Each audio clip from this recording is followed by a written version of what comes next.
We have to focus. We have a test next week and we have to know these hypersensitivities. I literally can't right now. Y'all, I just really need to know like the relevance of this because my spiral has been full since January 6th. I think it's really important as physical therapists, we're going to have to know these 4 types, you know, like someone could come into the clinic and have an anaphylactic shock and they'd have to go to the emergency room right then. Or, you know, when we're working with latex, someone could have a allergic reaction to that and it might be a little bit later until they actually have the reaction. So we need to figure out the 4 different types. Yeah, Kaylin's right.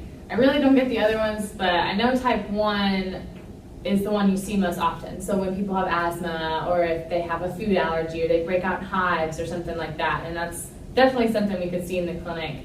I know it usually occurs 15 to 30 minutes after they're exposed to whatever the allergen might be. So definitely something to keep in mind, such as bronchoconstriction and vasoconstriction. So we need to monitor the patient's blood pressure too if we think maybe they're exposed to something.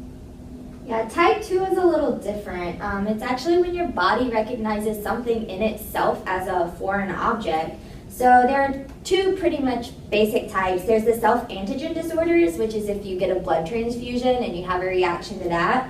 And then there's cross-reaction disorders, which happen when exogenous pathogens are introduced and your body recognizes endogenous tissues as foreign. So like if you get strep throat, sometimes the mitral valve is recognized as foreign and your body attacks it.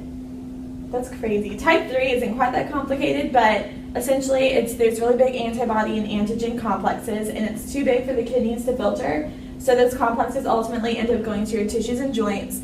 So if you see a patient with lupus or with like RA, those would be type 3 hypersensitivity.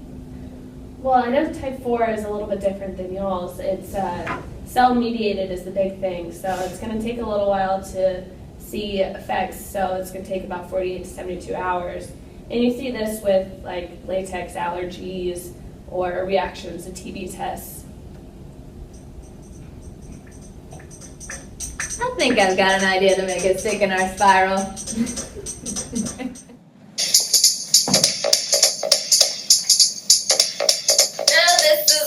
All about how hypersensitivity turns your world upside down.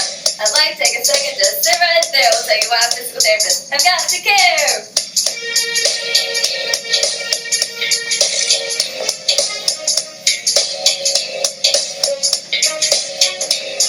In Birmingham, Alabama, born and raised in the SHP is where we spend most of our days. Chilling out, max until the days are done. Sit back, relax, and learn about type 1 when a couple of bees that were up to no good started stinging people in the neighborhood. I got anaphylaxis and my eyes swelled shut, and those IgE and basophils cross-linked right up.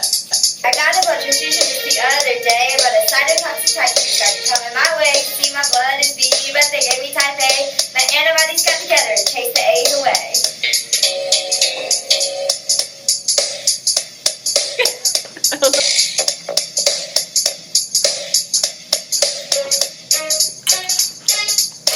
Type 3 is plain to see. Antigens and antibodies cause inflammatory. Is that what a shortage of antibodies looks like?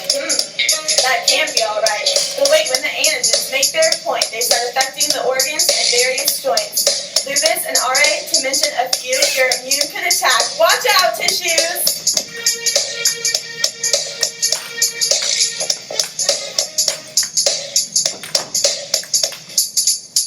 Well, there's one side left, it must be 4. There's something different here than before. It's not antibodies, it comes from your cells. There will be a delay until you feel unwell. If you get a bone graft or allergic to latex, it's your T cells that cause these delayed effects. I hope you listen up and are well aware it's all about that PT, patient-centered care.